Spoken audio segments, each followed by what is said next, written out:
So here you go. This is from the Wonderlic people. They're a commercial company that makes general cognitive ability tests, and it's often used by corporations, even though it's actually illegal. It's actually illegal to use IQ tests, but the Wonderlic doesn't promote themselves as testing IQ. I think it's general cognitive ability, which is the same thing, but whatever. The SATs, the GREs, the LSATs, all of those are IQ tests. So now they're more crystallized than fluid, and we'll get to that in a minute, but crystallized knowledge is what you accrue across time.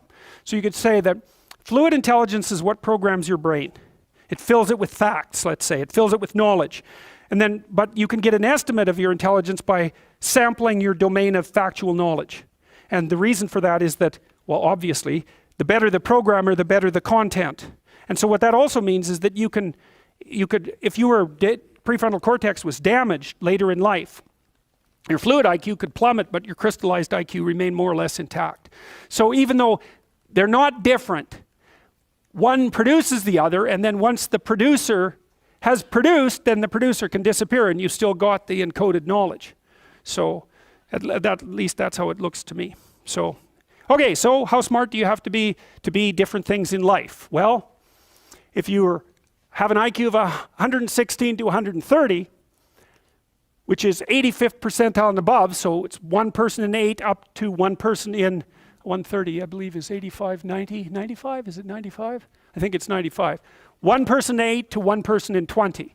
Then you can be a attorney, a research analyst, an editor, an advertising manager, a chemist, an engineer, an executive manager, etc. That's not the high end for IQ, by the way. You know, that it can go up, well, it can go up indefinitely, although there's fewer and fewer people as it goes up. So if you want to be the best at what you're doing, bar none, then having an IQ of above 145 is a necessity, and maybe you're pushing 160 in some situations, and maybe that's making you one person in 10,000 or even one person in 100,000. And then also, to really be good at it, you probably have to be reasonably stress tolerant and also somewhat conscientious.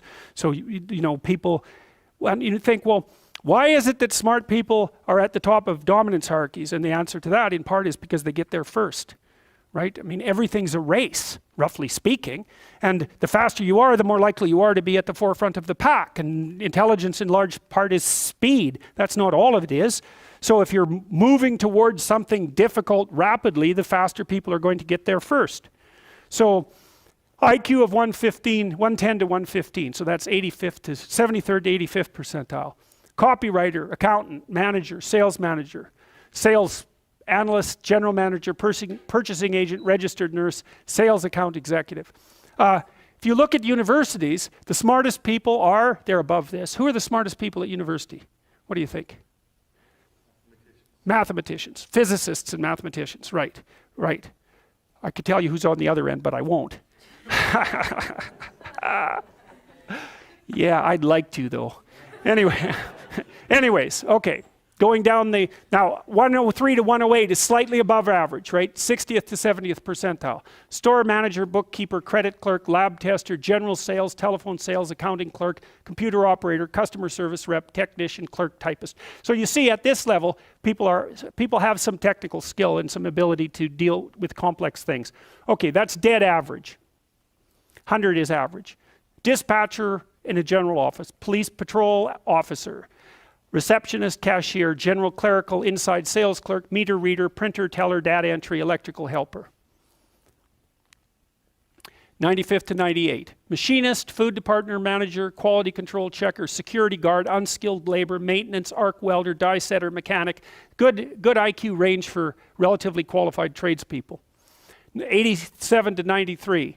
Messenger, factory production worker, assembler, food service worker, nurse's aide, warehouseman, custodian, janitor, material handler, packer. Now, what you're starting to see is that as you move down the hierarchy, the jobs get simpler. They're more likely to be assigned by other people, or they're repetitive.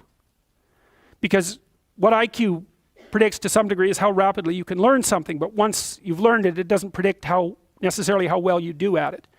And so the more repetitive jobs people with lower IQs are more suited to more repetitive jobs. Under 87, is there something? Well, no. Right. That's a big problem.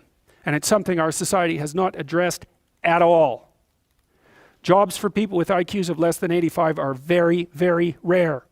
So what the hell are those people supposed to do? It's like it's 15% of the population. What are they supposed to do? Well, we better figure it out, because one of the things that's happening too is that as the high IQ tech geeks get a hold of the world, the demand for cognitive power is increasing, not decreasing, right? You want to be a teller? Well, you know, those checkout machines, they're not so simple. You want to work at McDonald's? You think that's a simple job? You don't see robots working at McDonald's. And the reason for that is that what McDonald's workers do is too complex for robots to do. So this is a discussion that no one wants to have, but that's okay. It's still a problem, and it has to be dealt with. So the US government, I think I told you this at one point already, it's illegal to induct anyone into the US Army if they have an IQ of less than 83, right? It's about 10% of the population. Because the US Army, and they've been doing IQ testing since IQ testing began, because they want everybody they can possibly get into the Army, because in peacetime, they use it as a way of moving people up the socioeconomic ladder, and in wartime, well, obviously, you need as many soldiers as you can get your hands on. And so you're not going to be any pickier than you have to be. So when the US Army says it's illegal to induct anybody into the armed forces if they have an IQ of less than 83, then you know that they've done it for absolute necessity. Right? And when people have made a finding that contradicts what they want to hear, and they're doing it out of absolute necessity, you can be reasonably true that it's one of those facts that just won't bloody well go away. And so you might think, well, if there's nothing for someone with an IQ of less than 83 to do in the Army, what makes you think that there's something that they can do in the general population?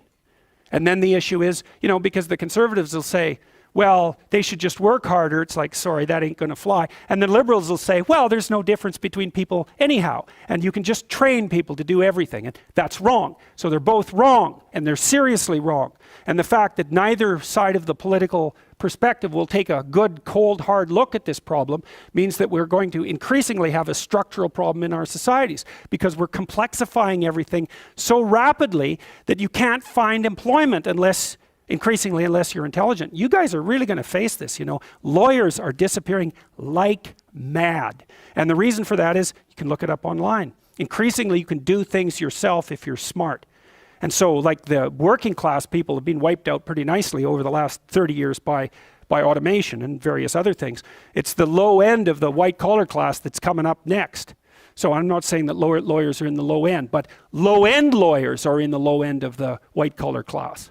So there's still going to be plenty of positions for people who are creative and fast on their feet and super smart. In fact, those people are going to have all the money, and that's already happening to a great degree. You know, because if you're smart and you can use a computer, you're so smart it's just absolutely unbelievable, right? And if you can't use a computer, and lots of people, and I don't mean, you know, you can open Word. That isn't what I mean. I mean, maybe I mean you can program, and if you can't program, well, you're right at the next end. So if you haven't got that with you, you're going to be left behind. What's going to happen then when that happens, when you have... Oh, a lot of them will take Demerol. That's what's happening in the United States. Yeah, it's an opiate. Yeah, so there's a massive drug problem emerging in... Under 83 or whatever, yeah. It's about 15% of the population. Yeah, no, I'm telling you, that is what's happening. Seems like that percent of the population is going to increase. Yes. Drugs. Yeah, drugs of abuse. Well, what is happening to a large degree is people drop out of the employment race. They get very depressed. They develop chronic pain problems, especially if they're men, because chronic pain and depression are very much the same thing. And then they subsist on opiates, which are subsidized by Medicaid in the US. I'm not kidding about this. This is exactly what's happening. What else is going to happen to people for whom there's nothing to do? They have a terrible time, especially if they're conscientious. That's a good question. You know, the AI guys are pushing hard on this. Hey, what's the biggest employment category? Driver. Think about it. What's Tesla doing? What are all the AI guys working on as fast as they possibly can? Driverless cars. No problem, except that's the biggest employment category for men. So what are those guys going to do? Yeah, they're going to sit home and, you know, be miserable with their wives and take opiates because they have chronic pain problems. Right. nasty. And you might think, well, could they think up something else to do? Well, if you have an IQ of 83 or less, you're not going to be doing a lot of thinking about something else to do. You know, that isn't how it works, because you're more of a, you're an act person, not a thinking person, roughly speaking. You know, and so if you have a task at hand, especially if you're conscientious, you can diligently go about it. But, you know, I've tried to train people with IQs of 80 and less to do what I would consider tasks that one of you could learn to do in 10 minutes and never make a mistake again. And it's like tens of hours with bare minimum mastery of the tasks. So, yeah, it's an ugly situation, no doubt about it.